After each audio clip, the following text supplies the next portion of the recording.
Cela a commencé le 28 décembre lorsque des commerçants de Téhéran ont baissé le rideau pour protester contre l'hyperinflation, la dévaluation du rial, la monnaie iranienne face au dollar. Depuis, le mouvement a pris de l'ampleur.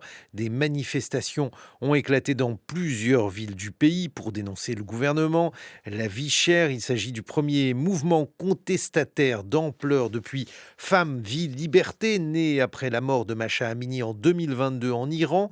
Que nous disent donc ces nouvelles mobilisations? Bonjour Thierry Coville. Oui, bonjour. Vous êtes chercheur à l'IRIS, spécialiste de l'Iran. Je l'ai dit, l'un des déclencheurs, c'est toujours une étincelle. Là, l'étincelle, elle provient de la situation économique terrible de l'Iran.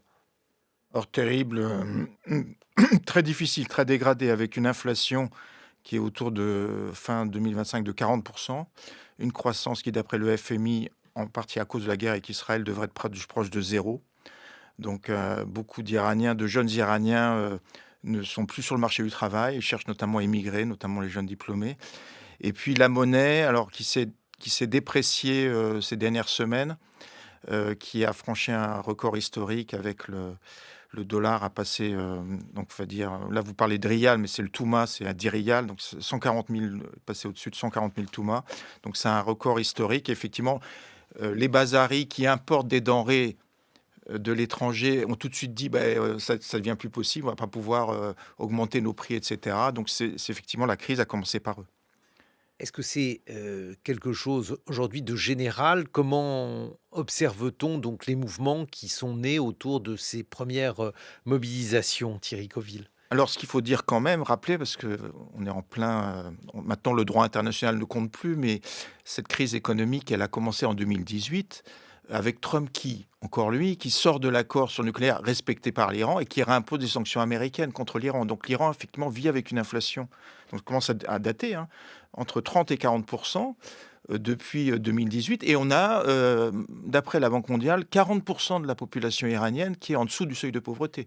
Donc la classe moyenne se paupérise. Dans n'importe quel pays, effectivement, ça crée des tensions économiques et politiques. Et effectivement, se grève à ça, un problème politique, je pense qu'on peut dater de 2009, c'est les fameuses quand il y a eu la réélection contestée de Ahmadinejad. Donc on voit vraiment une rupture en termes de confiance entre l'Iran, enfin une grande partie de la population et le gouvernement. Donc on peut dire qu'il y a une crise économique et politique. Crise politique, donc on l'a vu avec Femmes, Vie, Liberté, autrement dit les mouvements de contestation de 2022. Est-ce qu'il y a une continuité? Peut-on parler donc d'une même colère contre le gouvernement entre ce qui s'est déroulé en 2022 et aujourd'hui? Oui, alors 2022, il y a eu beaucoup de crises en Iran en fait, contrairement, voilà, on parle de régime autoritaire ou dictatorial, mais il y a eu beaucoup de crises. Il y a eu 2019, c'était à cause de la hausse du prix de l'essence.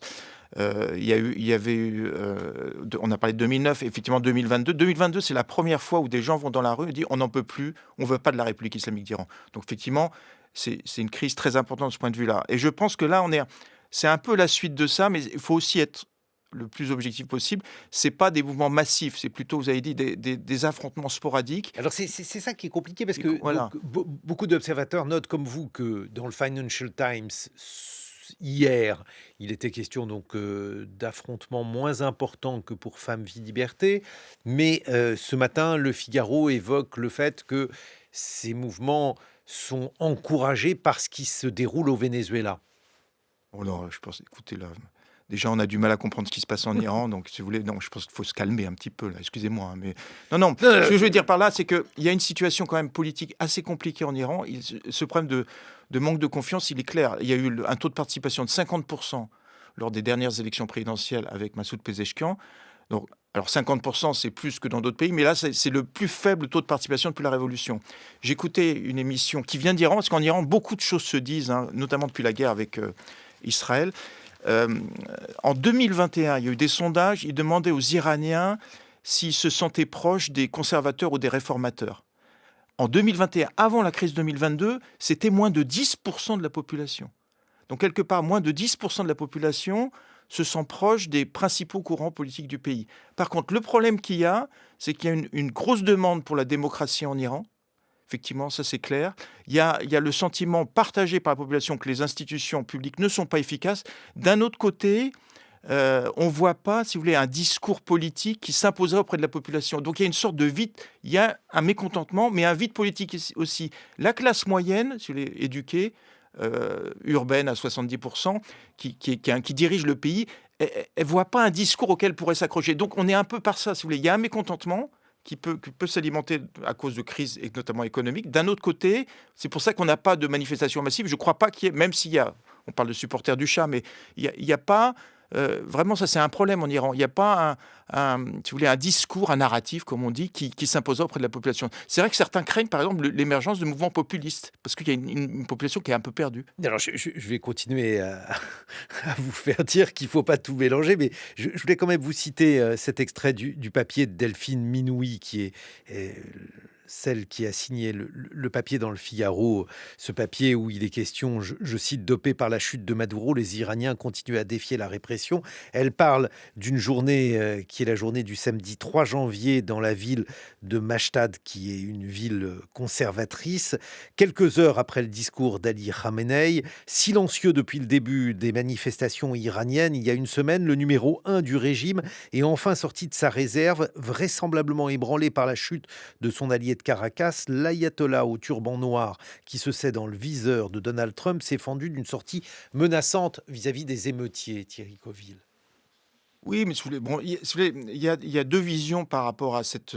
parce qu'il y a, certains en Iran pensent que, si vous voulez, comme par hasard, les manifestations, il y a une théorie du complot, c'est assez fort en Iran. Donc, les manifestations en Iran commencent juste après la visite de Netanyahou à Washington. Il y a également Donald Trump en remet une couche. Alors, il y a deux visions qu'on entend dans les médias en Iran. C'est effectivement, il y a ceux qui disent, bon, bah, de toute façon, il y a un mécontentement en Iran, on vient d'en parler. Bah, s'il est soutenu par l'étranger, pourquoi pas? Mais en Iran, c'est quand même historiquement, il y a une grande partie de la population, la majorité des Iraniens sont nationalistes, et il y a eu une réaction nationaliste après la guerre avec Israël. Donc c'est ça qui est aussi Donc, ce paradoxal. qui a finalement solidifié le régime. Exactement. Je pense que même les experts israéliens disent que le régime iranien est plus solidifié après la guerre avec Israël. D'un autre côté, le régime iranien n'arrête pas d'accuser les protestateurs d'être soutenus par Israël et les États-Unis. Donc, quelque part, ces déclarations de Donald Trump lui donnent de l'eau au moulin, le renforcent dans ça. Donc, c'est pour ça qu'il y a beaucoup qui disent, et puis surtout les Iraniens, enfin, vous vous rappelez quand même, là maintenant, on oublie tout, hein, les opérations de l'étranger, ça marche bien, c'est génial. Bon, les Iraniens connaissent un petit peu quand même 1953. La CIA renverse... Alors, vous connaissez bien, mais les plus jeunes, le renversement de Mossadegh. En 1953, parce que justement, de nouveau le pétrole. Hein, Mossadegh était un nationaliste, qui ne plaisait démocrate. pas aux Américains. Voilà, bah, il croyait aux Américains. Voilà, c'est peut-être sa seule erreur. Il était naïf. Il pensait qu'il pouvait l'aider parce que l'Iran était plutôt sous la domination anglaise. Et les services secrets anglais et la CIA organisent un coup d'État contre Mossadegh et réinstaurent le Shah. Effectivement, et l'idée, c'est que le pétrole rentre dans l'orbite de la British Petroleum à l'époque. Hein, l'ancêtre de la British Petroleum. Hein, donc, on retrouve toujours l'histoire de pétrole. C'est pas la démocratie qui les intéressait, c'était récupérer le pétrole. Donc, les Iraniens connaissent un petit peu. Et ça les a... C'est ça qui est intéressant. Il faut faire attention avec les peuples. Hein. Ils ont de la mémoire. Donc ça, on peut lier aussi la révolution de 1979 à cette réaction anti-américaine. Les Iraniens sont obsédés sur l'idée qu'ils ne veulent pas être sous une dépendance étrangère. Donc les peuples ont de la mémoire. Donc c'est pour ça, bon, ça marche peut-être un petit moment, mais ensuite les peuples se réveillent. Donc tout ça pour dire que, je réponds à votre question, c'est ce soutien de l'étranger comme ça aussi massif, je ne suis pas sûr, connaissant les Iraniens et leur nationalisme de résistance, que ce soit la meilleure façon d'encourager le passage à la démocratie en Iran. Donc, ça n'est pas forcément la meilleure manière. Et d'ailleurs, le régime est-il aujourd'hui menacé selon vous, Thierry Coville? Ça aussi, c'est une question compliquée. Alors, ce que je dis, il faut bien comprendre la situation politique. On a bien vu que ces soutiens réels sont de plus en plus faibles, mais c'est depuis longtemps, au moins 10 ans, si vous voulez. Je veux dire, au moins, il y a simplement 10% de la population qui se reconnaît dans les partis officiels du régime. D'un autre côté, ce qui le soutient, c'est beaucoup plus le nationalisme. Depuis la guerre avec Israël, pour la première fois depuis la Révolution, il y a des symboles du nationalisme pré-islamique qui sont mis en avant par le régime. Donc le régime se raccroche à ce nationalisme iranien qui est une réalité. C'est pour ça qu'il y a beaucoup d'Iraniens qui sont qui sont vraiment. Il y a une colère contre Israël, hein. Je veux dire, il y a vraiment. Donc c'est pour ça, euh, je pense que c'est le nationalisme qui soutient le régime et il essaye de se raccrocher à ça. Ils l'ont dit après la guerre, hein. Ils l'ont dit, on a bien vu qu'on a été soutenu par la population. Et il y a aussi un élément important, j'en ai parlé, c'est l'absence d'alternative réelle. Il y a un mécontentement. Effectivement, il y a les supporters du Shah, mais la classe moyenne iranienne, si vous voulez, il y a un haut niveau d'éducation en Iran. Donc, ils ne vont pas se lancer dans une nouvelle révolution, ne sachant pas ce qui va arriver derrière. Donc, c'est ces éléments-là, le nationalisme, le vide politique et cette classe moyenne, comment dire, avec un niveau d'éducation élevé, elle se reconnaît pas dans un discours politique. Donc voilà, c'est un peu la situation actuelle de l'Iran. C'est pour ça que je menacer, non, c'est pas le bon terme. Ils font attention. Je pense ils avaient peur d'une nouvelle guerre. Ils ont peur d'un nouvel affrontement avec Israël et les États-Unis. Et là, ça les renforce dans cette Dans cette optique-là. crainte, oui. Et il y a quand même, ils ont encore, on va dire malheureusement, toutes les forces de sécurité qui continuent à travailler pour le régime. Et donc, on voit pas, contrairement à ce qu'on raconte, je vois pas vraiment de fissures. Enfin, encore les trucs dans les médias, dans le régime. Par contre, c'est vrai on peut parler de vide politique actuellement en Iran. Ça, c'est vrai.